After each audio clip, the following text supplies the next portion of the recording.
connais les séries télévisées. J'ai pas la télé, vieux.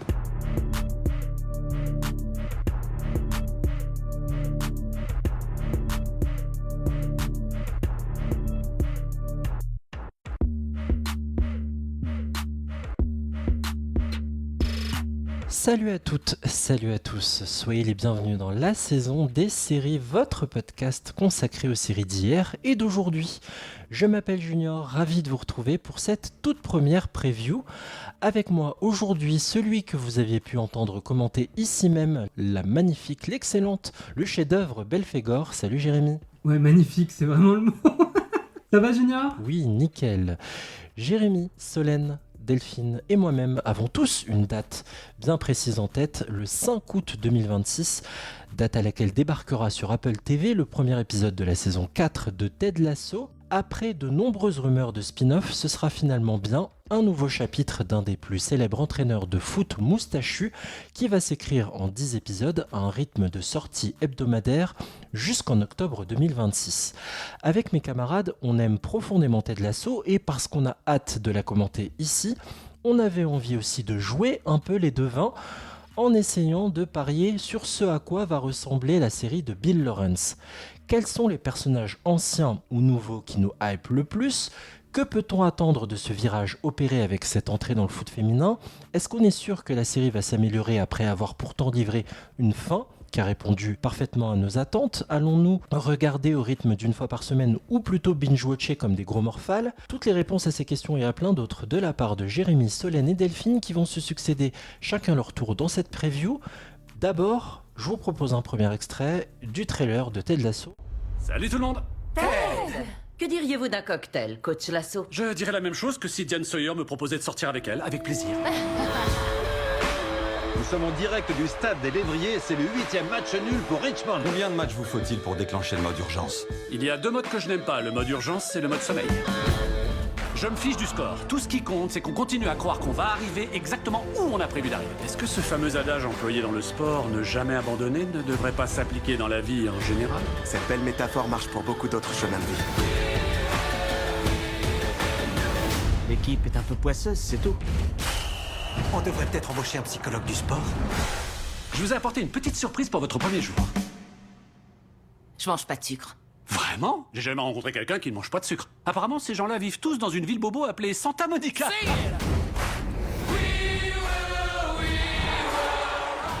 Avant d'écouter les chroniqueurs habituels de la saison des séries, peut-être que vous nous écoutez pour la première fois et que vous n'avez pas vu la série Ted Lasso. Ted Lasso, c'est un entraîneur de foot américain qui est nommé entraîneur de l'AFC Richmond, une équipe de foot professionnelle londonienne. Un choix totalement surprenant de la part de la nouvelle présidente du club, Rebecca, qui, suite à son divorce avec son ex-mari, est obligée d'en être la présidente. Elle fait tout pour faire couler ce club en recrutant Ted Lasso, qui a zéro expérience et qui ne comprend rien au soccer, comme diraient les Américains. Rebecca a pour seul but de se venger de son ancien époux, vous l'aurez compris. Son plan fonctionne parfaitement comme sur des roulettes. Ted Lasso est vu comme un wanker, un branleur. Les supporters, les joueurs, le staff, tout le monde le déteste. Et pourtant, Ted Lasso, qui prend son rôle de manager à cœur, avec ses méthodes optimistes à lui, qui au départ ne provoquent que de la détestation, va doucement mais sûrement provoquer chez les autres de l'adoration. Cette série, je vous invite à arrêter le podcast maintenant et aller la découvrir et enchaîner avec l'écoute de nos 3 émissions, nos 3 podcasts qu'on avait fait en 2021, 2024 et 2025. On l'avait d'ailleurs commenté avec Jérémy, la saison 3. Pour celles et ceux qui ne nous ont pas forcément écoutés sur cette saison 3, Jérémy, j'aimerais t'entendre, ça représente quoi pour toi Ted Lasso? À quel point tu aimes cette série? À quel point tu l'as revue? Et j'aimerais bien savoir pourquoi tu es si impatient d'avoir cette saison 4? Ted Lasso, pour moi, c'est vraiment une série doudou. C'est une série qui m'apaise, qui me fait beaucoup rire, évidemment, qui me fait pleurer parfois. C'est une série dont j'aime profondément tous ses personnages. Personnellement, c'est aussi une série que j'ai à cœur parce que c'est une des premières séries que j'ai regardées avec ma copine. Et c'est la série qui m'a fait découvrir Brett Goldstein, que j'adore, dont j'ai vu le spectacle en one-man show quand il est venu en France. Et vraiment, ce type est un génie, il est extrêmement drôle. T'as trop de la chance.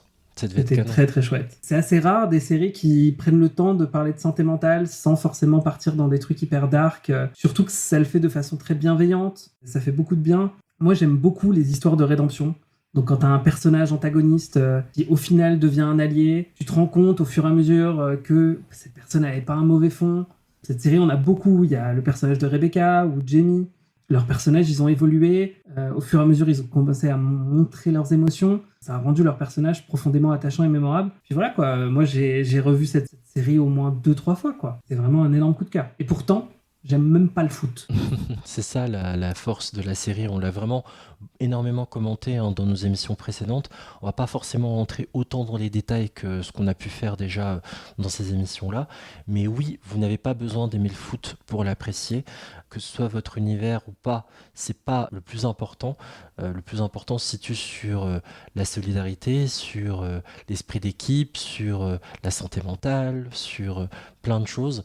Sachez que dans cette saison 4, on retrouve bien sûr Jason Sudeikis, mais également Anna Waddingham, donc Rebecca, la propriétaire de Richmond, Brett Goldstein, donc, dont vient de parler Jérémy, Roy Kent, Juno Temple, donc Kelly Jones, qui gère les relations publiques du club, Jeremy Sweet, Higgins, donc le directeur sportif, et le coach Beard, qui est un de mes persos préférés, l'adjoint de Ted Lasso. Voilà un peu pour le décor, sauf que là, on ne sera pas du côté des garçons, mais du côté des filles. On voit un peu que ça annonce un changement. Je ne l'ai pas précisé, mais je pense tout pareil que Jérémy. J'aime beaucoup Ted Lasso, j'ai vu plein de fois aussi. Je pense l'avoir vu 2 fois intégralement. Et j'ai un coup de cœur particulier pour l'épisode de Noël. Il y en a beaucoup que j'aime. Il y a plein d'épisodes que j'aime, mais celui-là aussi, que je me refais au moins une fois par an. Je rappelle que la série était sortie en 2020 d'ailleurs.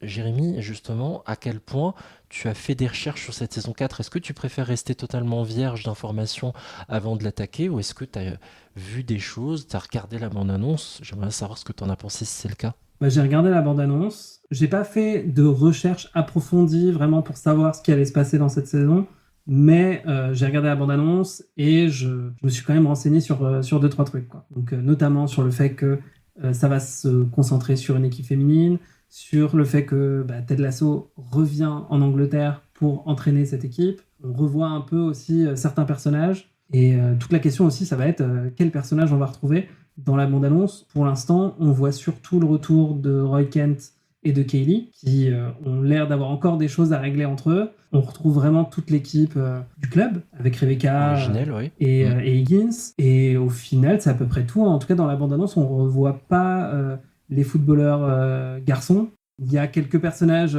secondaires qu'on voit, comme par exemple la propriétaire du bar, du pub, ou encore les 3 piliers de bar qui sont toujours là. Oui, les vrais supporters. Ouais, qui maintenant sont un peu en partie propriétaires du club par rapport à ce qui s'est passé à la fin de la saison 3. Donc, non, c'est cool de revoir tout le monde. Mais je me demande, voilà, est-ce qu'il y aura des chouchous ? Est-ce qu'il y aura Jamie ? Je pense pas en vrai, parce que je pense tout a été dit sur son personnage, mais est-ce qu'on va revoir Nate ? Oui, on le voit pas du tout dans la bande-annonce. Donc voilà, c'est des choses qui me surprennent, et je me dis, est-ce qu'il y a des choses à raconter encore sur ces personnages ? Tout simplement, Roy, il est là, ok ? Est-ce qu'on va le voir être toujours entraîneur des garçons, et du coup voir des entraînements des garçons, ou est-ce que juste on va le voir papillonner au club entre 2 entraînements ? On sait pas. Je dois t'avouer que j'étais pas super enthousiaste en voyant Roy Kent. Bien sûr, il a marqué les saisons précédentes et tout, mais sur la fin de la saison 3, je rappelle d'écouter les anciens si vous voulez pas être spoilé, hein. J'ai adoré le fait que Kelly ne choisisse pas entre Jamie Tart et lui, et il est là. Donc je me suis dit, oh non, ils vont encore nous jouer la tension sexuelle entre les deux, à moins que ce soit une relation amicale et c'est tout. Mais c'est la seule chose qui m'a un peu rebuté. Ben voilà. Et c'est la seule chose qui m'a un peu rebuté en voyant la bande-annonce. Je me suis dit, merde, ils vont repartir là-dessus. Est-ce que c'est une bonne idée ? J'ai des doutes. Moi, j'aime beaucoup le couple Roy-Kelly. Donc, s'ils se remettent ensemble, je serais très content. Mais pour moi, il y a quand même un truc. J'étais content que dans la saison 3, Kaylee ne se remette pas avec Roy, parce que je pense que Roy avait des choses encore à régler, il y avait des choses qui n'étaient pas finies dans sa construction de personnage, dans son évolution, et j'ai envie de voir ça. J'ai envie de voir un Roy plus détendu, toujours qui va insulter les gens avec sa grosse voix très très très grave, qui n'est pas la vraie voix de Brett Goldstein. Il a une voix beaucoup moins grave dans la vraie vie. Pour moi, ce couple est possible. Donc pour toi, tu fais une prédiction à la Ross et Rachel, c'est-à-dire qui... Ouais, sauf que Ross est vraiment un très mauvais personnage. Ok, à la JD et Elliot, si tu veux. Mais tu vois ce que je veux dire? On se met ensemble, on se sépare. Je vais faire ça. Ouais. Pour moi, je pense qu'ils vont se remettre ensemble. Moi, ça me va. Moi, en tout cas, s'ils décident de se remettre ensemble, moi, ça me va très bien. Et puis, de toute façon, je suis content de retrouver ces personnages. Voilà, j'espère... En fait, la seule chose que j'espère, c'est que Roy ne sera pas juste là pour cette romance, qu'on le verra un peu interagir en tant qu'entraîneur ou un nouveau parcours s'il en a un nouveau. Et je suis très content aussi de voir Kaylee de retour. J'espère que c'est elle qui va vraiment devenir la gérante de l'équipe féminine avec Rebecca, qu'elle soit vraiment dans l'action de tout ça. En tout cas, c'est surtout vers là que je veux la voir. Oui, on rappelle d'ailleurs que c'était la fin de la saison 3. La création de ce club, c'était le nouveau projet porté par Rebecca et Kelly. D'ailleurs, leur amitié est toujours soulignée dans la bande-annonce, même si c'est furtif, elles sont toujours l'une assise à côté de l'autre, toujours fourrées ensemble, les deux. Mais du coup, tu vois, on parlait dans l'épisode qu'on a enregistré sur la saison 3. Est-ce que c'était un rêve? Est-ce que c'était la réalité? Moi, j'étais sûr que cette ouverture d'un nouveau club féminin, c'était la réalité.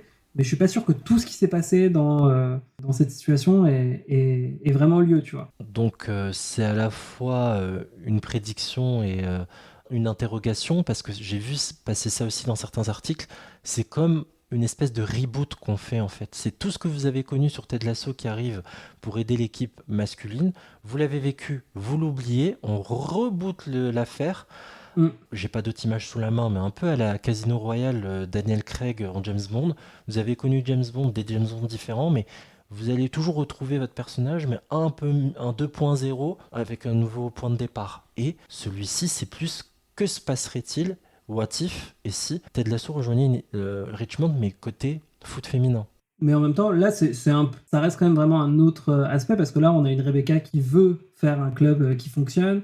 Là, on a enfin une Rebecca qui est heureuse en amour, parce que dans le trailer, on revoit le pilote d'Amsterdam. Je crois qu'il était pilote, hein. Oui, il me semble, parce qu'il se recroise dans l'aéroport. Oui, c'est ça. C'est pour ça que je pense qu'il est pilote. Et ouais, il avait son costume et tout. Mais je suis trop content. Enfin, ils ont l'air juste dans la petite scène là qu'on la voit. Elle mérite tellement d'être avec quelqu'un de doux comme lui. Vraiment, ma prédiction, mais c'est plus un espoir, c'est que elle n'ait aucun conflit.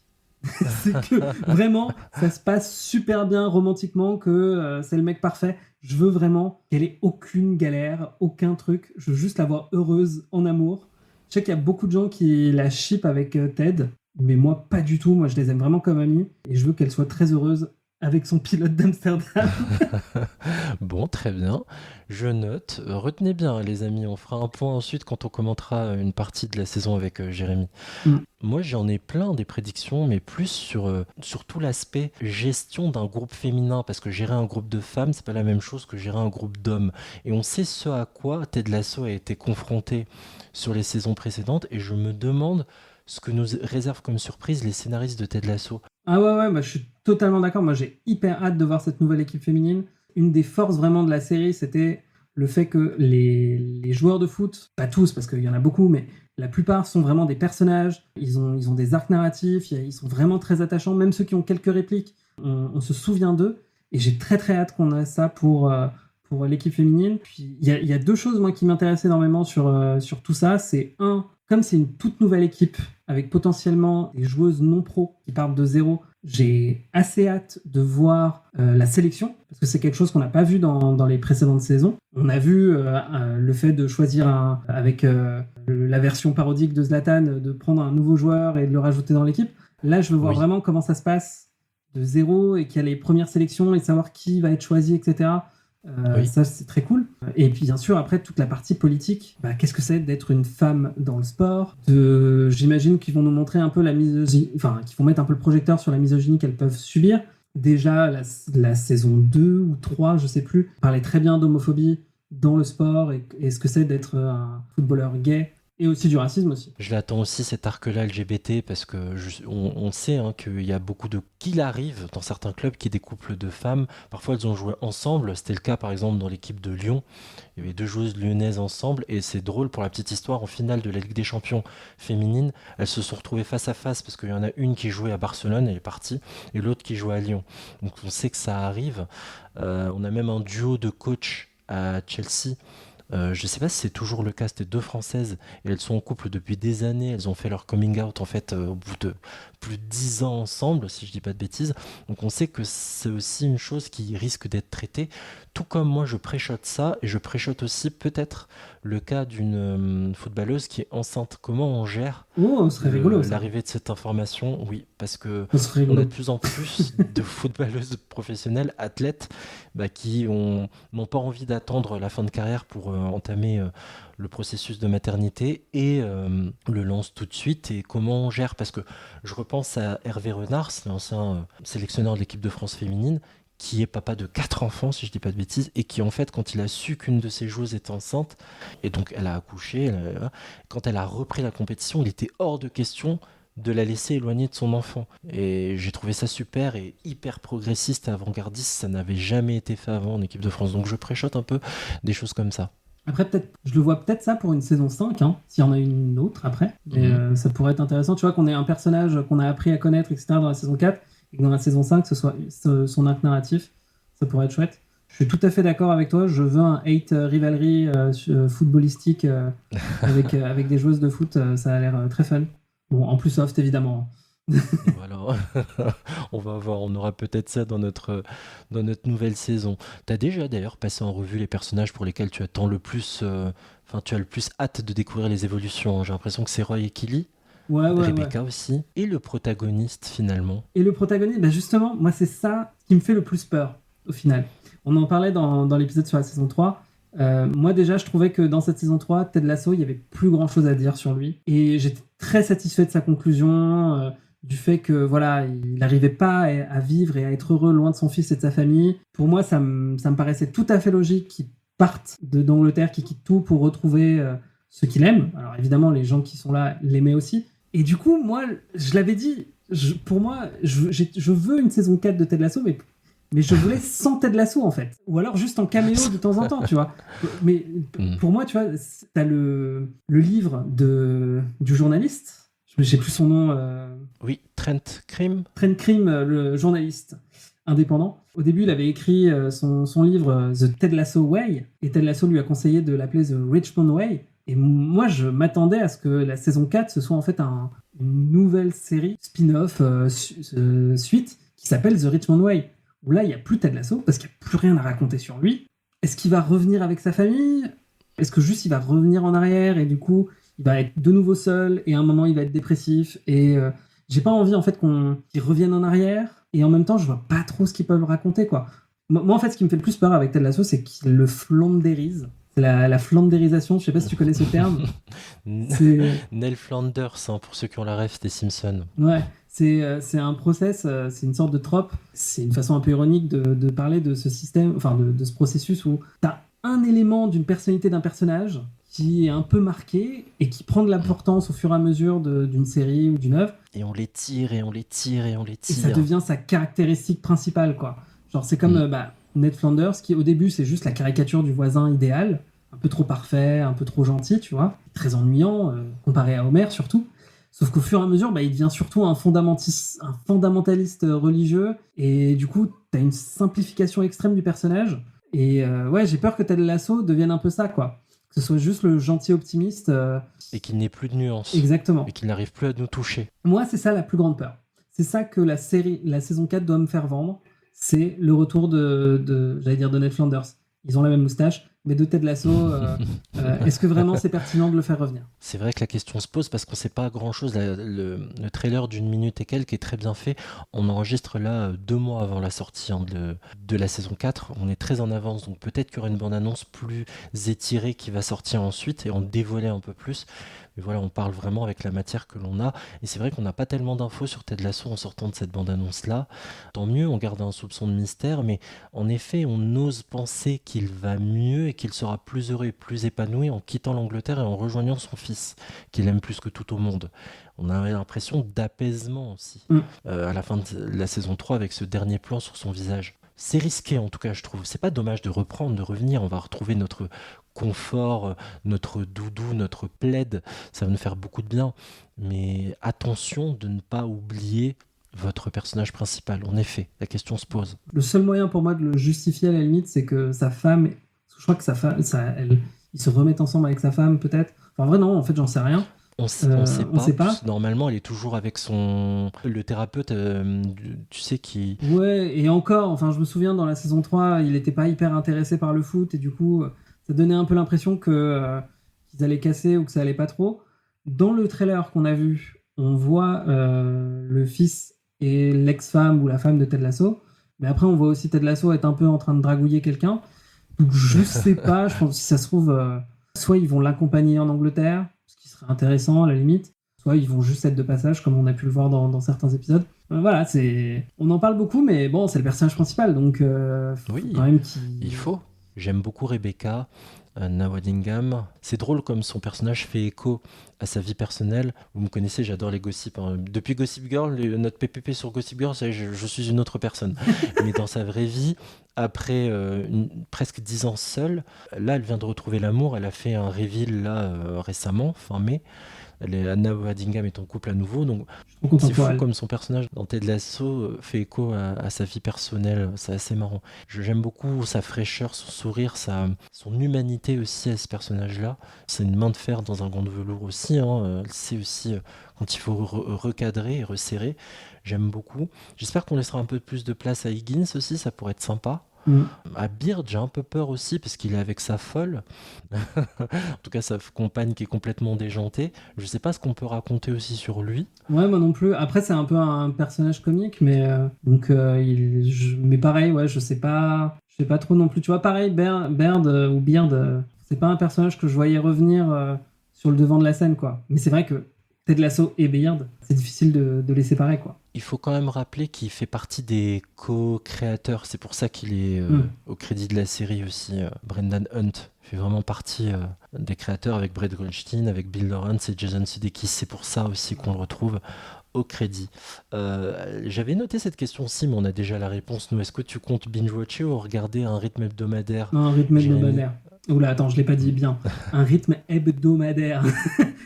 Non, vraiment, je pense que dès que l'épisode sort, le premier épisode, on va le regarder. Oui, parce que dans le découpage, si vous voulez, pour être transparent au niveau de l'organisation du podcast, avec Jérémy, on va vous commenter les 5 premiers épisodes et Solène prendra le relais avec Delphine pour vous commenter les 5 derniers. Moi, je vous ferai un retour, je pense, dans un format solo.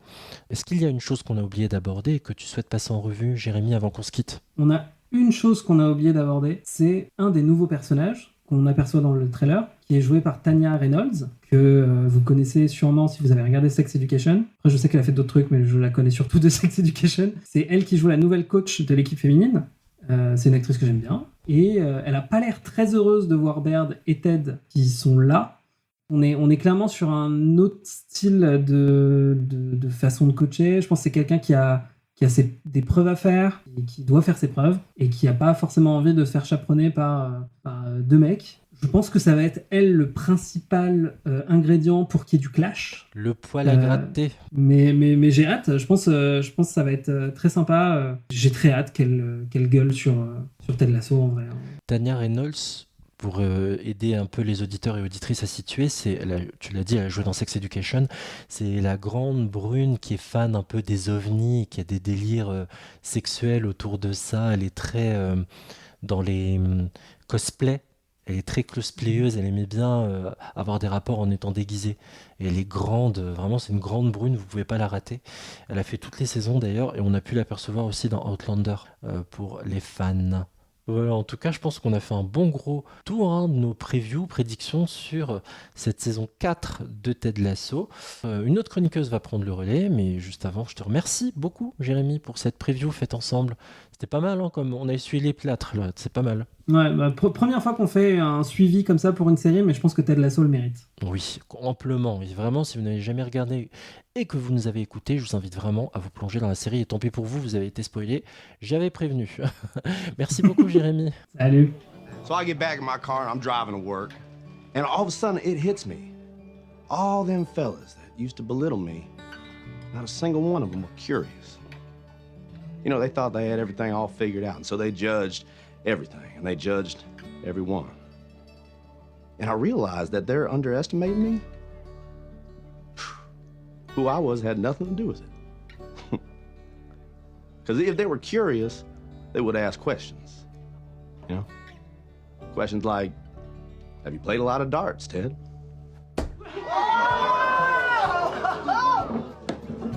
Which I would have answered, yes, sir. Every Sunday afternoon at a sports bar with my father from age 10 till I was 16 when he passed away. On poursuit cette preview consacrée à la saison 4 de Ted Lasso avec Delphine. Salut Delphine. Salut Junior. Est-ce que tu vas bien ? Bah ça va et toi ? Oui, nickel. Je sais pas comment je tiens ce marathon de preview, je te le dis. Hein. Pourtant, j'ai pas pris de produits dopants ni rien, mais j'arrive à tenir. Alors Delphine, sache que même si c'est la première fois qu'on fait ce type d'exercice, le challenge est plus grand pour moi que pour toi, car je dois éviter de répéter ce que j'ai pu dire juste avant avec Jérémy. Donc je vais essayer pendant cet échange de pas trop me répéter, je ne promets rien. Amis auditrices et auditeurs, soyez indulgents, bien évidemment. Delphine, toi tu n'as jamais parlé de Ted Lasso dans ce podcast, et j'aimerais bien que tu évoques un peu ce que représente cette série pour toi. Combien de fois tu l'as vue ? Enfin, j'aimerais bien savoir à quel point elle compte dans ta sériphilie. Bah en fait, je l'avais regardée comme ça parce que c'était une nouvelle série qui arrivait sur Apple, mais je l'aime vraiment beaucoup, beaucoup, beaucoup, alors que franchement, je déteste le foot, mais vraiment. Donc, c'était pas du tout quelque chose qui aurait dû m'attirer. C'est vraiment une série doudou pour moi. J'ai tout regardé. Là, vu que la saison 4 va arriver, je me fais un rewatch. J'avais déjà re-regardé la saison 2, parce qu'en fait, c'est ma saison préférée. Ah, pareil. Et parce qu'il y a beaucoup de changements, on est sur les doutes de Ted, et c'est là où il y a mes épisodes préférés. Donc non, j'aime vraiment beaucoup cette série. Et justement, tu peux embrayer, quels sont les épisodes pour lesquels tu as une affection particulière sans... Tu nous as pas entendu avec Jérémy, mais je peux te l'indiquer. Moi, chaque année, sans me refaire les saisons, je me fais l'épisode de Noël dans cette période-là, par exemple. Eh ben, c'est mon épisode préféré. C'est un de mes épisodes préférés aussi, l'épisode de Noël. Je suis tombée dessus hier soir en rentrant. C'est celui que je regardais avant de me coucher. Et sinon, l'épisode que j'aime beaucoup, c'est l'épisode de l'enterrement du père de Rebecca, qui est pas censé être un épisode drôle, mais il est vraiment très, très, très, très touchant. Les deux sont des épisodes avec beaucoup de bons sentiments. Et c'est le point fort en fait de cette série. Il y a de l'entraide, mais il y a également beaucoup d'humour. Et même dans l'épisode d'enterrement. Grâce à cet épisode, j'ai Rick Astley dans ma playlist dans mon téléphone, tu vois. Mais je pensais qu'il était noir. Cette série, en fait, c'est vraiment, voilà, c'est ce que je disais, c'est vraiment une série avec beaucoup de bons sentiments. Je finis en larmes à chaque épisode parce que tout est trop émouvant. Et en fait, on ressent beaucoup la patte de Bill Lawrence sur cette série que j'ai pu regarder, moi, cette année, depuis 3 ans, sur Shrinking, mais qui avait fait aussi Scrubs. Et j'ai perdu une autre série sur laquelle il a bossé. Et Rooster. Ouais, mais en ce moment. Mais... La série, je pense que tu penses à la série avec Courtney Cox. Oui. Cougar Town. Les deux séries sont un petit peu jumelles sur tout ça, où c'est des personnages un peu forts, des personnages masculins plutôt tendres, doux, et ça fait, je pense, tu vois, j'y réfléchis quand je te le dis, je pense que c'est ça aussi qui me fait beaucoup de bien. Oui, en effet, hein, on est en 2026, c'est une année un peu particulière, il y a beaucoup de décès de comédiens emblématiques qui ont pu incarner ça, une certaine sensibilité. Je pense, quand tu évoques ce type de personnage masculin, à Dawson, avec ses qualités et ses défauts, hein, mais on montrait pour la première fois un garçon plus vulnérable et plus soucieux aussi de ses sentiments. Et puis, évidemment, c'est difficile de ne pas penser à Anthony Stewart Head. Au moment où on enregistre, on vient d'apprendre, là, il y a quelques heures, son décès. Voilà, et c'est Rupert. Et Rupert Giles dans Buffy. Et on est tellement triste. Infiniment triste, à 72 ans, il nous a quittés. Et lui aussi, il était quelque part sensible aussi. Il avait une vraie relation père-fille avec Buffy, en fait. Carrément. Et c'est vrai que là, pour le coup, quand on l'a redécouvert dans cette série, c'est un rôle de connard macho. Ça fait très bizarre de le voir dans ce rôle-là, mais c'était très drôle. Et j'aimerais bien savoir, dans cette série, quels sont les personnages pour lesquels tu as le plus d'affection au-delà du protagoniste ? Est-ce que tu as hâte peut-être de découvrir l'évolution de certains personnages en particulier parce que tu les adores ? Je trouve que les personnages féminins sont plutôt très très bien écrits et très sympas. J'aime vraiment beaucoup Rebecca. Dans la première saison, on voit pour le coup, c'est un petit peu la méchante. C'est elle qui fait venir Ted pour faire perdre le club à cause de son mari. Mais finalement... comme nous tous, elle se retrouve complètement envoûtée par Ted Lasso, quoi. Et j'adore vraiment beaucoup Kaylee, qui est... J'ai le nom en anglais, c'est fou. Elle se bonifie avec le j'avais temps. Blooming qui éclot au fur et à mesure des saisons. Et la sororité entre les deux femmes l'aide à construire son entreprise. Elle la pousse, elle lui dit « faut que tu le fasses, faut que tu partes ». Et c'est trop fort, quoi. Vraiment, ces deux personnages féminins sont très très forts, sont très puissants et je les aime vraiment beaucoup toutes les deux. Et j'attends de voir ce que ça va donner, savoir où elle en est, Kaylee de son entreprise. Est-ce qu'elle va se remettre avec Roy, même si faut arrêter de penser que les histoires d'amour c'est le plus important dans les séries, mais bon. Preach. Merci de le souligner, on en parlait avec Jérémy. Je ne suis pas sûr, vu la fin de la saison 3, je ne te spoile rien, Delphine. Ça m'avait beaucoup plu que Kaylee n'avait pas envie de choisir entre Tart et Roy Kent. Et j'ai aimé ça. Et finalement, on nous resserre dans la bande-annonce une possibilité de se remettre ensemble de Roy Kent et Kaylee. Et ça me perturbe. Je ne suis pas sûr d'avoir envie de voir ça. Je ne suis pas totalement fermé, mais on dirait... On en parlait avec Jérémy. Je vous l'ai dit, le challenge du jour, c'était de ne pas se répéter. Mais bon, j'ai un peu peur parce que c'est Bill Lawrence qui nous fasse finalement une relation à la JD et Elliot, qui se mettent ensemble, qui se mettent ensemble, qui cassent. Moi, j'aimerais bien justement, pour une fois, quelque chose de différent et enfin avoir une belle amitié homme-femme. Parce que Roy, on l'a vu, est très capable d'avoir des amitiés féminines. Dans la saison 1, il fait du yoga avec des femmes de 40-50 ans. Il a cette sensibilité-là en lui, donc il est tout à fait capable d'apporter quelque chose à une relation amicale, en fait. Et c'est vrai que je trouverais ça très très fort que finalement ce soit ça qui se passe. Malheureusement, je pense qu'on tombera plus encore sur un truc de will they, won't they. Ça marche, ça a toujours marché dans les séries, mais c'est triste. Ouais, ça va être l'un des fils rouges alors pour toi de cette saison 4. Ben tiens, vu que tu viens de commencer, on va aller vers les prédictions. Juste avant de les évoquer, par curiosité, parce que j'ai laissé une totale liberté à mon équipe, de se documenter, d'aller voir la bande-annonce ou pas en fait avant de faire des prédictions, parce que peut-être qu'on a envie de découvrir la série en étant vierge d'informations. Moi je trouve personnellement que c'est un luxe de pouvoir le faire. Donc déjà, est-ce que tu t'es plongé dans certaines infos qui ont été distillées ici ou là, et est-ce que tu as vu la bande-annonce toi ? En fait, je trouve que vraiment il n'y a pas beaucoup d'infos qui ont été données, quoi. Et quand tu vois la bande-annonce, il y a très peu de paroles, c'est beaucoup d'images, mais on entend très peu les gens parler. Je l'ai regardé plusieurs fois, le teaser. Pour moi, de ce qu'on peut en tirer, on voit que Ted revient en Angleterre, bon ça on le savait, c'est les infos qu'on nous a données, et qu'il risque d'entraîner une équipe féminine. Donc est-ce que ça va être une équipe professionnelle, amatrice, on ne sait pas. On voit certains persos qui vont faire revenir, comme Baird, Kelly, Roy, Rebecca.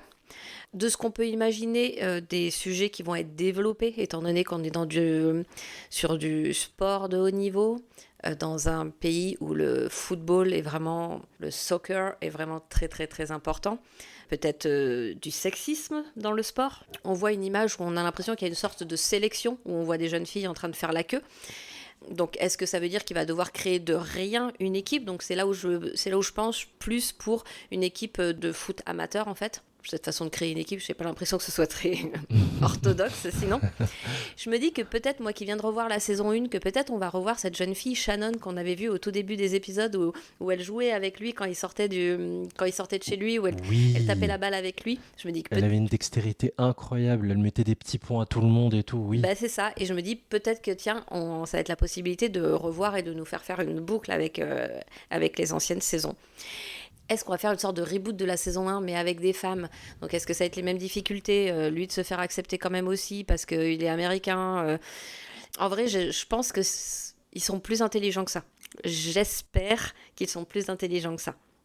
Et que ça va être des autres difficultés en fait. Des autres dynamiques. Oui. Parce qu'il y a aussi peut-être la tentation de faire ce qu'on a fait du côté des hommes et d'évoquer toutes les questions LGBTQ. Oui, c'est vrai. Et puis comment aussi la question du coaching aussi, comment Ted Lasso doit et va coacher des femmes, parce que c'est pas la même chose que gérer un groupe d'hommes, donc comment on se... Oui, mine de rien, ce qui faisait qu'il avait réussi à rapprocher les hommes dans son équipe masculine, c'était aussi sa sensibilité. Mais je ne suis pas sûre que ça fonctionne avec les femmes non plus, en fait. Donc, il va lui falloir une autre tactique. Et je pense que ça peut être peut-être un peu intéressant, en effet. Tu as mis vraiment le doigt sur quelque chose d'important, c'est qu'il faut rappeler aux États-Unis, la série reste américaine, même si ça se déroule en Angleterre. L'argent est américain, l'idée est américaine, Bill Lawrence est américain. Oui, oui, oui. Et c'est le sport le plus pratiqué par les femmes en fait aux États-Unis. C'est le sport qui a le plus de licenciés. Et en Angleterre, je vous rappelle que l'équipe d'Angleterre féminine est championne d'Europe en titre. Donc c'est vraiment culturellement ancré que ce sport soit pratiqué par des femmes. Donc c'est super intéressant de voir aussi Ted Lasso qui a été vu comme un branleur, un wanker en saison 1. Est-ce qu'il va encore être perçu ainsi? Tes prédictions au niveau des personnages et des storylines, t'en as fait quelques-unes, mais est-ce que t'en as d'autres à nous soumettre? On voit une image dans le teaser où on voit Rebecca avec le gars qu'elle a rencontré à Amsterdam sur le bateau. Hollandais. Ouais. Est-ce qu'elle y va? Est-ce qu'il revient? Voilà, ça on sent que on va en parler. Il va revenir et c'est cool parce que j'avais l'impression qu'il lui faisait un peu du bien. Il était plutôt calme, très taiseux. Donc ça peut être très sympa. On a envie que Rebecca elle finisse bien aussi, même si, comme je l'ai dit tout à l'heure, avoir une relation de couple, ce n'est pas une finalité en soi et qui fait que ta vie elle est plus accomplie. Même si pour le coup, elle cherchait, tu vois, elle était sur des applis de rencontres, elle s'était mise avec Sam, leur couple il était beaucoup trop mignon, mais là, oui, ça pouvait pas marcher. Donc voilà, je lui souhaite une bonne saison, j'espère que... et je sais pas quel est le rôle qu'elle va avoir en fait dans cette saison sur le foot, parce que j'ai l'impression que ça reste le même stade. Donc ça veut dire qu'ils vont s'entraîner au Richmond Club. Peut-être est-ce qu'elle va prêter le club pour entraîner aussi les femmes, ce qui pourrait être intéressant. Voilà, j'aimerais savoir quel est son lien en fait avec tout ça. Tu te souviens, en fin de série, en fait, elle et Killy avaient cette idée de travailler ensemble sur un projet commun, de lancer la version féminine. Ça fait partie des derniers plans. C'est un peu expéditif, mais en tout cas, on le dit que Richmond va développer une équipe femme. Et ben voilà, donc ça va forcément venir de ça. Et je trouve ça très très cool que ces deux femmes qui travaillent en plus très très bien ensemble, qui sont vraiment, c'est des alter ego, qu'elles puissent retravailler ensemble, plus pouvoir soutenir cette équipe féminine, ça serait super quoi. Sinon, je sais pas, savoir Ted, comment ça va aller dans sa vie, avec son fils peut-être, toujours sa relation, parce que mine de rien, il est reparti là-bas, mais là, il va revenir. Qu'est-ce que ça va créer encore avec sa relation avec son fils? Est-ce qu'il va mieux aussi? Parce que sa santé mentale a quand même été pas mal mise à mal, avec la distance, oui. avec des douleurs adolescente, des choses personnelles qu'il a rencontrées. Je veux pas trop en dire si vous nous écoutez, que vous n'avez pas vu la série, ça c'est pas bien, mais des choses comme ça qui sont extrêmement difficiles. Il y a aussi cette question-là. Est-ce que la santé mentale sera encore une fois au centre de la série ? Je pense, ça a toujours été au centre de toutes les séries qu'il a pu faire en fait, donc je pense qu'il y aura toujours quand même quelque chose là-dessus. J'ai l'impression que c'est vraiment très important pour lui. Pas d'autres prédictions sous la main au cas où? J'essaie de réfléchir. C'est vrai que le teaser est très court et ne nous laisse pas tellement beaucoup d'indices. Il n'y a pas grand-chose, franchement. C'est pauvre. Oui, on dirait qu'ils avaient vraiment le souci de nous dire de nous rassurer, de nous dire ne vous inquiétez pas, vous allez retrouver tous les gens que vous avez aimés, en tout cas les principaux. On retrouve juste pas Nick Mohammed, mais j'ai oublié son nom dans la série. Nate, voilà, on le voit pas lui, mais on retrouve vraiment tous les personnages qu'on a pu apprécier. Je suis pas sûr d'avoir envie de revoir Brett Goldstein pour le coup, sincèrement. Je pensais qu'on allait tourner la page justement parce que lui il gère les garçons, il entraîne l'équipe de Richmond garçons, il succède à Ted Lasso et je voulais vraiment ça se trouve on le verra très peu, hein, mais la bande-annonce laisse penser qu'il aura quand même une certaine place. Et j'ai rien contre Brett Goldstein, mais bon. Parce qu'il fait partie, mine de rien, il fait partie de leur vie aussi. Hein. Ils sont amis, ils ont développé une forte amitié. Donc je pense que même s'il ne fera pas partie du truc, peut-être que Ted va avoir besoin aussi de son aide, de son avis. Comment ils s'appellent, leur groupe de mecs Oui, les Dogs, mais je me souviens les plus. Doghounds, bref, je sais plus. Est-ce qu'il y aura Trent Crime, The Independent Le fameux. et ses magnifiques cheveux. Oui. Mais j'espère, parce que pareil, c'est un petit personnage, mais vraiment qui apporte tout ce ton anglais, tout ce flegme. Je l'aime beaucoup, ce perso. Il est vraiment très, très intéressant aussi. Extrêmement précieux, avec une évolution sublime entre. Sa troisième saison est juste ouf aussi. C'est fou à quel point il se développe et il s'ouvre aussi. Non, je trouve que à chaque fois, même si je préfère la saison 2 que la saison 3, je trouve qu'à chaque fois, ils arrivent vraiment à faire évoluer les personnages d'une façon très douce et très belle. Vraiment, je suis désolée, je reparle de Shrinking encore, mais la saison 3 de Shrinking, elle est juste incroyable, quoi. Pour en revenir à Ted Lasso, parce qu'on en discutait avec Jérémy, est-ce que Ted Lasso sera vraiment le personnage le plus intéressant de cette saison ? En vrai, à ton avis je pense que pas forcément, et dans les autres saisons non plus. En fait, je trouve c'est un bon passeur de balles, en fait. Il est très important dans la série. Il permet de sublimer les autres personnages qui sont autour de lui.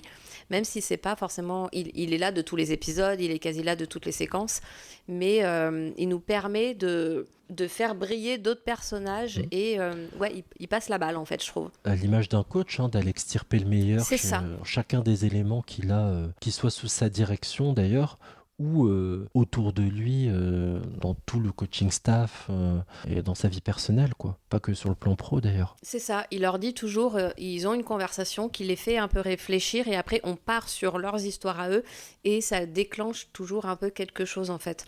Donc ouais, c'est un bon coach. Et donc, ça fait un personnage exactement comme ce qu'il est, quoi. J'ai une question également. Comme je l'avais expliqué, donc on scinde en deux. Delphine ne voulait pas faire l'émission avec moi, je tiens à le préciser. Elle fuit. C'est faux, c'est toi qui veux plus de moi, tu dis que je suis méchante. Ce qui est vrai, vous l'avez entendu, amis auditeurs et auditrices, bien sûr, qu'elle est très dure avec moi. Ne croyez pas que je martyrise mon équipe, c'est l'inverse. Donc... Qu'est-ce qu'il faut pas entendre ? Cette émission se barre en sucette, pardon. Est-ce que tu vas regarder Ted Lasso ? Je le rappelle que la diffusion est entre le 5 août et début octobre. Est-ce que tu vas regarder au rythme d'un épisode par semaine ou est-ce que tu attends qu'une grosse partie de la série soit sortie pour pouvoir la binge-watcher ? Alors, toi qui me connais, d'après toi ? Un par semaine, mais je bien pense. sûr. Tu sais, moi je suis de la vieille école, j'aime bien avoir des rendez-vous. Je trouve que c'est des petites récompenses que tu te fais, des petits bonheurs que tu te fais un petit peu par chaque jour. Et moi, ça me fait plaisir. C'est vrai qu'au moins, et je trouve qu'on assimile beaucoup plus ce qu'on regarde en plus, parce qu'au lieu de gober ce qu'on regarde et non retenir que je ne sais combien de pourcentage, en tout cas, il y a une déperdition. Là, vraiment, je trouve que vous assimilez beaucoup plus ce que vous voyez. Mais bon, je sais que ça fait vieux con, mais moi, je pense un peu pareil, en fait. Non, on est des vieux cons, écoute. Voilà, on est des vieux schnocks. Est-ce qu'il y a une chose qu'on n'a pas abordée, Delphine, et peut-être que tu souhaiterais ajouter avant de se quitter ? Non, je crois pas. Il me semble qu'on a à peu près tout dit. Du peu qu'ils nous ont donné, je pense qu'on a à peu près tout dit. Oui, on est toujours, pour situer, pour les amis auditrices et auditeurs, nous sommes toujours à 2 mois avant la diffusion, donc peut-être qu'une autre bande-annonce va sortir et peut-être que le temps d'enregistrer avec Solène, on aura un peu plus d'éléments, mais on fera la preview ensemble, on verra quelle prédiction pourra laisser Solène si elle a un peu plus de billes entre-temps avec une bande-annonce qui aura été édité sur les réseaux. Un grand merci à toi, Delphine, d'avoir fait cette preview avec moi. Merci beaucoup. Merci à toi. Alors quoi de neuf ? Dites-moi les nouvelles. Eh bien, apparemment, tous les gens de l'univers ont décidé que Richmond finirait 20e cette année. À part le Daily Mirror, qui nous voit finir à la 200e place. Une faute de frappe ridicule et horrible à la fois. Ok, eh bien moi je prédis qu'aucune de leurs prédictions ne se réalisera. Nous voilà donc dans ce qu'on appelle une impasse mexicaine, ou bien dans ce qu'on appelle au Mexique, simplement une impasse. Mais le pire, c'est qu'il pense que Rupert va finir dans les 4 premiers. Rupert va jouer cette saison? Quoi? Mais non. Oh, vous parlez de West Ham? Bah oui, Ted. Tout le monde pense qu'il est meilleur que nous. Ils sont. Tout le monde pense qu'ils sont meilleurs que nous. Oui, c'est ce que j'ai dit. Alors, comment on va faire? Comment on va le battre? Les battre? Oui. Ouf, c'est pas gagné. Est-ce que ce ne serait pas le moment idéal pour mettre à jour notre effectif? Ajouter un peu de force de frappe dans l'équipe. C'est une très bonne idée, Leslie. Quelqu'un a des propositions à faire, Ted? Oh, eh bien je sais que Roy et le coach Bird travaillent sur de nouvelles tactiques. Et après tout, les gars qu'on a déjà s'entendent super bien. On devrait s'en sortir comme ça. Ted, quand vous dites qu'on devrait s'en sortir, c'est pas la même chose que quand vous disiez qu'on allait remporter ce putain de truc. Wow, j'ai vraiment dit ça? Oui, absolument, là-bas, après la défaite contre Manchester City. On poursuit et on termine cette preview consacrée à la saison 4 de Ted Lasso avec Solène. Salut Solène. Salut Junior. Est-ce que tu vas bien? Très bien, et toi? Oui, nickel. Enfin, j'arrive à la fin de ces previews, j'en peux plus là. Ça y est. Je comprends. C'est la fin de saison pour tout le monde. Bon, alors, Solène, jusque-là, tu n'as pas encore abordé la série Ted Lasso dans ce podcast. J'aimerais bien savoir ce que ça représente pour toi, à quel point tu l'aimes, à quel point tu l'as revu, tes saisons préférées, tes épisodes préférés. Bref, ça représente quoi dans ta série Philly Ted Lasso? Alors, moi, Ted Lasso, je l'ai découvert un peu après tout le monde, je crois. Mais par contre, j'ai adoré. Et j'ai tellement aimé que je me suis refusée de la revoir, en fait, pendant très longtemps, parce que j'avais peur de m'en dégoûter. Et que je voulais garder ce souvenir intact de l'amour que je portais au personnage, de l'amour que je portais à la série, etc. Mais là, vu qu'il y a la nouvelle saison qui sort, je me suis quand même dit qu'il fallait que je la revoie, parce que forcément, au fur et à mesure du temps, il y a des choses que tu oublies, il y a des intrigues que tu oublies aussi. Il y a des personnages que je déteste, et que je n'avais pas oublié que je les détestais. Mais après, sur ce que représente la série pour moi, c'est... En fait, moi, je suis fan de foot, et plus j'avançais dans la série, plus je voyais les épisodes, plus je me disais que j'avais envie que le foot ressemble à ça, en fait. À des êtres humains qui arrivent à se parler, qui arrivent à faire équipe ensemble. Et tu vois, il existe plein de séries Netflix sur les coulisses du sport, sur les coulisses de certaines équipes, mais en fait, ça vaut pas Ted Lasso. Ce qui est génial dans cette série, c'est que c'est l'antithèse de ce vers quoi se tourne la FIFA, la Fédération internationale de foot association. C'est-à-dire que c'est le fric à tout prix, c'est des arrangements, c'est la défense des droits LGBT qui est quand même assez restreinte. C'est les questions politiques et environnementales aussi. Il y a tout un sujet dans un épisode là-dessus où moi, quand je l'ai vu la première fois, mais j'étais Dieu merci en fait. Dieu merci que cet épisode existe, mais j'aimerais, tu vois, que mes joueurs préférés prennent leurs responsabilités aussi en ayant ce genre d'action, sauf que je sais très bien que dans la réalité, c'est pas possible. Exactement, et repenser bien évidemment la dernière Coupe du Monde qui a eu lieu le mois dernier, il y avait des décisions qui étaient complètement lunaires. Donc voilà, et par curiosité, des faiblesses que tu as observées dans la série, même si tu l'adores? En fait, je comprends, tu vois, que parfois il y ait besoin qu'on se concentre sur les personnages. Enfin, tu vois, par exemple, il y a tout un arc sur Ted avec la psy notamment, qui est hyper important pour la série. Mais en fait, moi, il m'intéresse pas. Ah, c'est marrant ça. Il m'intéresse pas parce que moi, j'ai envie de voir l'équipe de foot. Et toutes les problématiques que le coach y rencontre, ça a un impact sur l'équipe. Donc, je comprends pourquoi ça a été mis dans la série. Mais en fait, j'ai envie qu'on passe vite à autre chose et qu'on retrouve nos joueurs, en fait. Ah, c'est drôle ça, parce qu'avec Delphine et Jérémy, on a abordé ça, le fait que la santé mentale soit au cœur de la série, mais aussi on a abordé un autre angle sur lequel on va peut-être revenir après, c'est est-ce que Ted Lasso est le personnage finalement le plus intéressant de la série? Est-ce qu'il arrive à le rester ou pas? J'ai l'impression que tu vois, en fin de série, puisque en vrai, moi je pensais pas qu'il y aurait une saison 4, on avait un peu cette conclusion de, en fait, c'est pas lui l'acteur du jeu. Tu vois, avec le livre de Trent... notamment où il fait changer le titre parce que c'est pas la méthode Lasso, c'est la méthode Richmond. Et du coup, je pense que ça répond un peu à la question, enfin en tout cas de mon point de vue, c'est que c'est pas lui l'acteur principal de la série. Et pour autant, en fait, vu que c'est le coach et qu'il est censé orchestrer les différentes personnalités, les différentes âmes qui jouent sur le terrain, en fait, c'est quand même lui qui a le rôle principal, quoi. En effet, un chef d'orchestre. D'ailleurs, co-créateur et producteur de la série, c'est Jason Sudeikis. On est en 2025 dans le podcast des frères Kelsey, joueurs et ex-joueurs de football américain. il nous annonce qu'il y aura bien une saison 4 officiellement de Ted Lasso.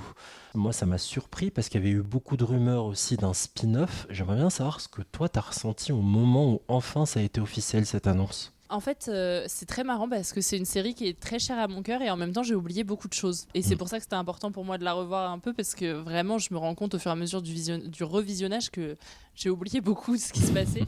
Et du coup, en fait, quand j'ai su qu'il allait avoir une nouvelle saison, j'étais trop contente. Vraiment, je me suis dit, oh, trop bien, on va retrouver Ted Lasso. Tu vois, ce beau moqueur que m'avaient procuré les premières saisons et ce bonheur de me remettre devant la télé chaque semaine, etc. Mais par contre, je me suis dit, attends, mais elle était finie la série quand même. Oui, bah donc oui. trop bien, et en même temps, qu'est-ce qu'on va avoir, tu vois? Il y avait un peu ce truc-là. Et après, forcément, il y avait plein de sujets qui n'avaient pas été abordés, notamment autour du foot féminin. Et je me suis dit, bon, il y aura quelque chose à faire. Mais moi, je voyais plus un spin-off qu'une saison 4 avec de nouveau Ted. Voilà, moi aussi, en fait, c'est ce que je préférais à chaud. J'aurais préféré peut-être un spin-off. Mais bon, pourquoi pas, là on nous le place dans un contexte différent, en effet. T'as pas d'épisode préféré, de moment où... Parce que moi je le citais, c'est mon épisode de Noël par exemple. Arrête, tu me l'as volé. C'est vrai? Mais on a tous le même, c'est pas possible. Franchement, mais alors tu vois, c'est marrant parce que je te dis que j'avais très peu de souvenirs de la série quand même, mais l'épisode de Noël, intact dans ma tête. Vraiment, il est resté gravé dans ma tête, mais aussi parce que c'est lié au fait que le championnat anglais, en fait, il joue à Noël. Que nous, quand on regarde le championnat de France, on sait qu'il y a une trêve et qu'à ce moment-là, les joueurs peuvent rentrer chez eux, etc. Et du coup, il a une place dans mon cœur qui est hyper particulière. Et celui-là, je m'en souvenais. Et franchement, c'est un de mes épisodes préférés. Alors après, je pense aussi, mais en toute honnêteté, j'ai pas encore fini de revisionner la saison 3. Donc je pense que dans mes épisodes préférés, mais je crois quand même dans mon souvenir que ça se fait sur plusieurs épisodes, il va y avoir tout l'arc autour de l'homosexualité. Oui. Mais ça, je ne l'ai pas encore revu. Et du coup, je ne suis pas en capacité de m'exprimer 100% dessus, mais je sais dans mon souvenir que j'avais vraiment adoré ce sujet-là, puisqu'à l'époque, il n'y avait pas encore eu Hitted Rivalry. Oui. Et du coup, c'était parler de l'homosexualité dans le sport de haut niveau, dans des sports où en fait c'est déjà un sujet de porter le brassard arc-en-ciel en fait, alors que ça ne devrait pas en être un. Et du coup, je pense que je pourrais citer ça, mais vu que j'ai pas encore revu, je peux pas trop te dire. Oui, il y a Macadou aussi et son amitié pour son coéquipier qui est particulièrement touché, pas comme on le pense au départ. Ça, c'est extrêmement bien écrit. Puis j'aime beaucoup aussi les interactions entre Trent Cream et le joueur homosexuel concerné, qui sont une vraie révélation et qui font beaucoup de bien. Oui. Mais c'est pour ça aussi, tu vois, quand là j'ai revisionné la saison 2, en fait, elle m'a saoulée la saison 2. C'est vrai, moi c'est une de mes préférées. Et justement. j'avais qu'une hâte, c'était de me dire vivement la saison 3, parce que je savais que Trent Cream, il allait avoir un autre rôle, et un rôle que j'avais adoré.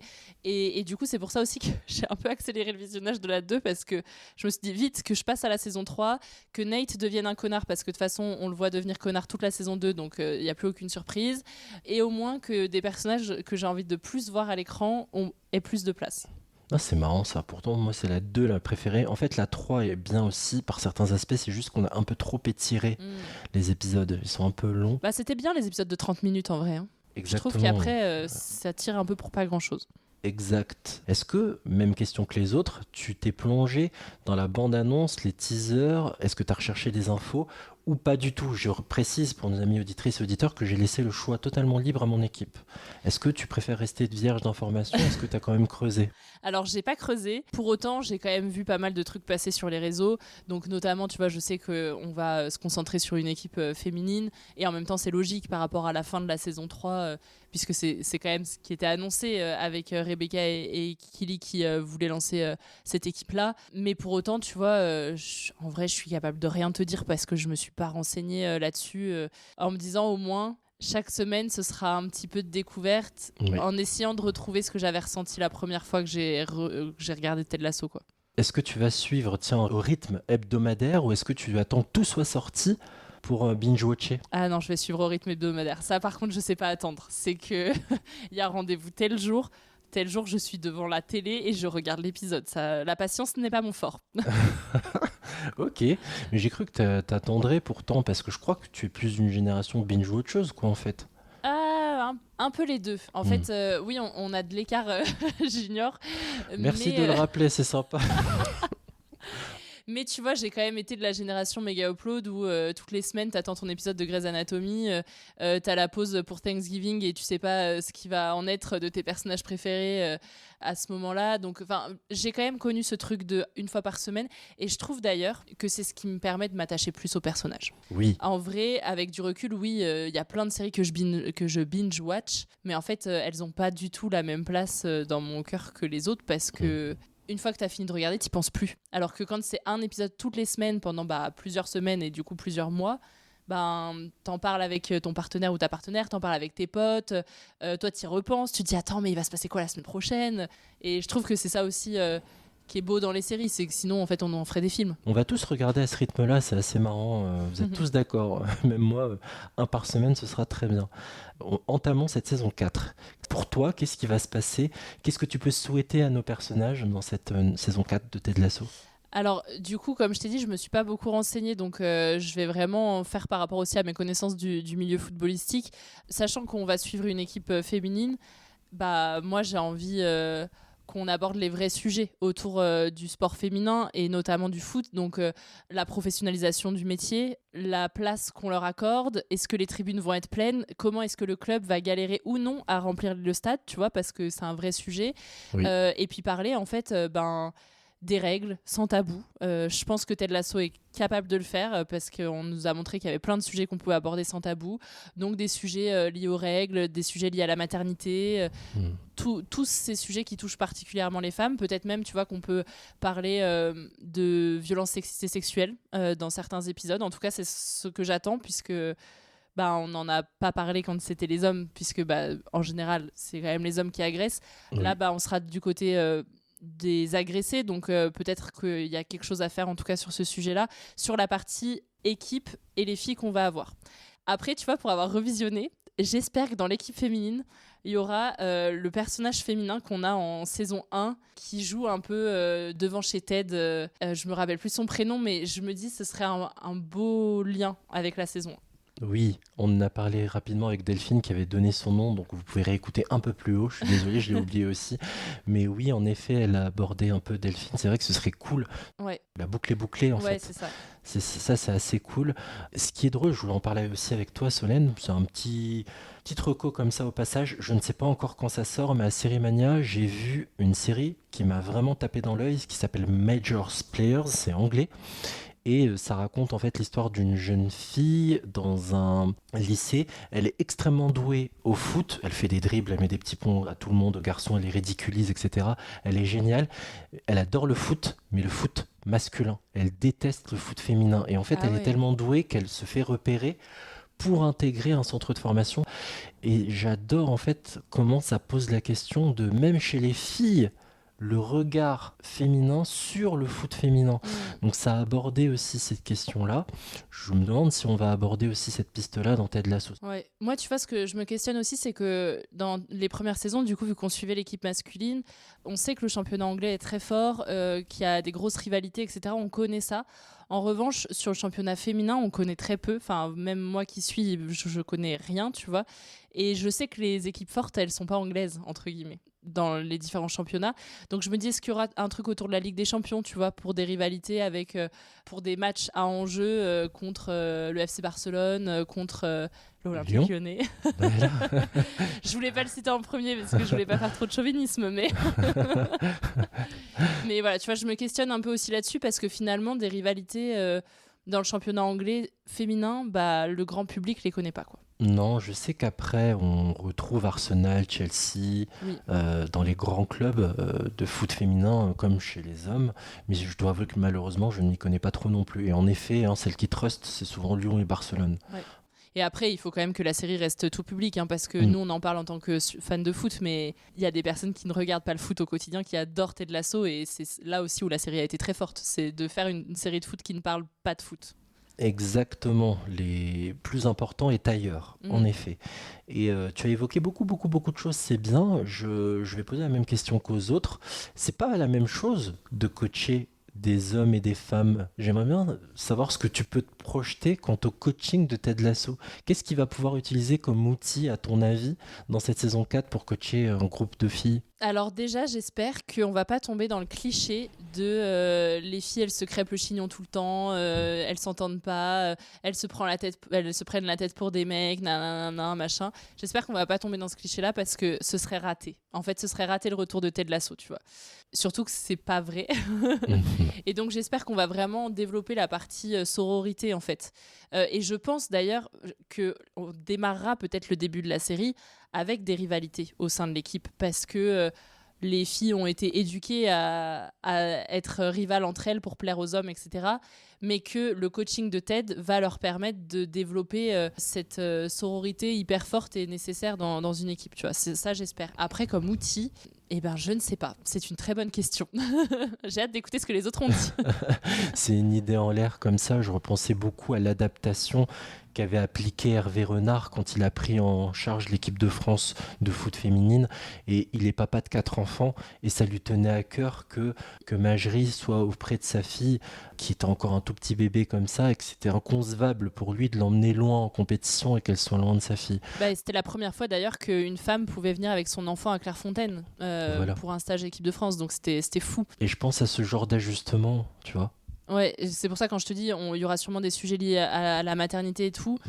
En tout cas, j'espère. Après, je me dis qu'ils pourront peut-être pas tout mettre dans une seule saison parce que, tu vois, je sais même pas si l'équipe elle va démarrer au niveau amateur ou si elle va directement être une équipe pro en fait. Donc tout sera pas possible d'être abordé en une seule saison.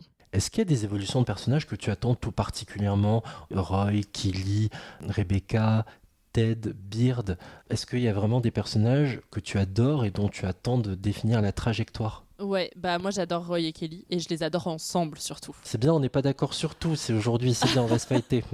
Elle préfère la saison 3, elle veut Roy et Kelly ensemble, mais non, mais qu'est-ce qui se passe dans cette émission? Je te surprends. Non, moi je les aime ensemble, vraiment très très fort. Et je trouve qu'ils ont une force tous les deux que j'ai envie de revoir. Et en fin de saison 3, ils sont plus ensemble. Et c'est normal, tu vois, que les scénaristes, ils aient essayé d'écrire des nouvelles histoires autour d'eux, etc. Mais en fait, moi j'aime bien aussi quand les scénaristes, ils sont capables d'écrire des couples qui durent et de leur créer quand même encore des histoires qui sont pas liées à des tromperies, à des doutes sur leur relation. Tu vois, comme on avait pu le voir dans Friends par exemple avec Monica et Chandler, en fait, au bout d'un moment, une fois qu'ils se sont mis ensemble, ils étaient plus ensemble. Enfin, il y a eu un moment vite fait avec Richard, tu vois, mais en fait, moi j'aime bien quand on est capable de montrer qu'un couple ça peut durer et que ça peut être un socle et un pilier fort. Et en tout cas, moi, Roy et Kelly, c'est mon pilier. D'accord, donc tu projettes des green flags dans tous les sens, parce que en gros, il y aura feu vert pour eux et il y aura l'autoroute du bonheur qui pourrait les attendre dans cette saison 4. Après, c'est possible, tu vois, qu'un couple, ça ne dure pas, mais en fait, pour moi, il faut aussi que le scénario il soit cohérent. Moi, je trouve que leur rupture, elle n'a pas beaucoup de sens. Parce que pour moi, ils ne se séparent pas parce qu'ils ne s'aiment plus, ils se séparent parce que... en fait, on sait même pas trop. Non, voilà. Je me souviens plus trop, je dois avouer. Non, mais c'est parce que Kelly, elle a des objectifs pro et que Roy, il a peur de lui mettre des bâtons dans les roues. Mais en fait, c'est quoi ça? C'est un couple qui communique pas. Parlez-vous, c'est bon, ça va aller, tu vois. Genre... Alors qu'en plus, ils parlent depuis le début, tu vois. C'est pour ça que moi, j'ai pas trouvé ça cohérent. Donc voilà. Moi, je veux les revoir ensemble. Et ensuite, dans les autres trucs que je ne veux absolument pas voir, c'est Rebecca et Sam Obisanya. Ça, c'est non. Merci. Voilà, je déteste. Désolé, c'était pas mignon. Hein. Ah non, moi vraiment, ça me met très mal à l'aise cette relation, donc ça, c'est non. Mais j'aurais bien aimé être à la place de Sam, je dois bien l'avouer. Par contre, Rebecca et le Danois, le Hollandais, avec plaisir. Ah oui, on a rappelé d'ailleurs juste avant que visiblement il travaille dans l'aéroport puisque c'est là où il se retrouve. Oui.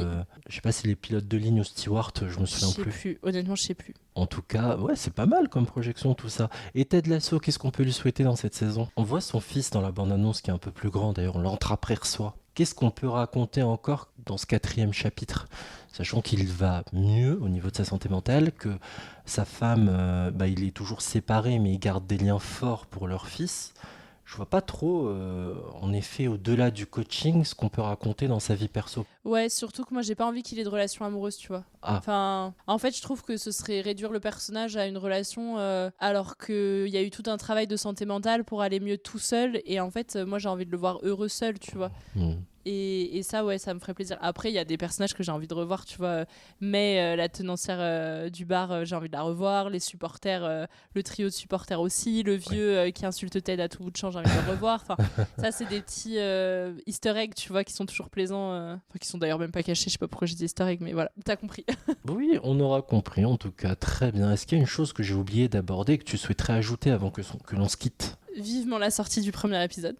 Oui, rendez-vous le 5 août sur Apple TV. Si vous avez Canal+, vous avez cette application d'office, donc n'hésitez pas à y jeter un œil. En tout cas, on a hâte, en effet, comme je le disais en intro, on a tous coché cette case sur notre calendrier, même si ça tombe en plein été. La diffusion, donc, comme on l'a martelé, est au rythme d'un épisode par semaine. La fin de la diffusion, en fait, est en début octobre. Donc Solène, d'ailleurs, s'occupera des épisodes de 6 à 10, et moi, je serai en charge de la première partie de 1 à 5. Voilà. Avec plaisir.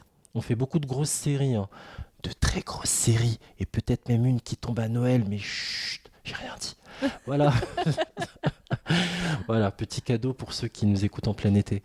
Merci beaucoup, merci à toi Solène d'avoir fait cette petite preview. Avec plaisir, et j'ai hâte d'écouter ce que les autres ont dit avant moi pour savoir ce qu'ils ont projeté sur cette saison-là.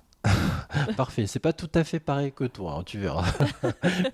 Merci beaucoup Solène, à bientôt. Salut. Pour écouter ou réécouter nos anciens épisodes de la saison des séries ou notre spin-off, un pilote presque parfait, vous pouvez nous retrouver sur votre appli podcast préféré. Vous pouvez nous dire que vous nous aimez aussi en laissant un commentaire et 5 étoiles sur les applis Spotify, Apple Podcast ou Podcast Addict. N'oubliez pas de nous suivre sur Insta, la saison des séries. Merci à vous de nous avoir écoutés jusqu'au bout. Je vous souhaite à toutes et à tous plein de bons épisodes et je vous dis à très bientôt. Ciao.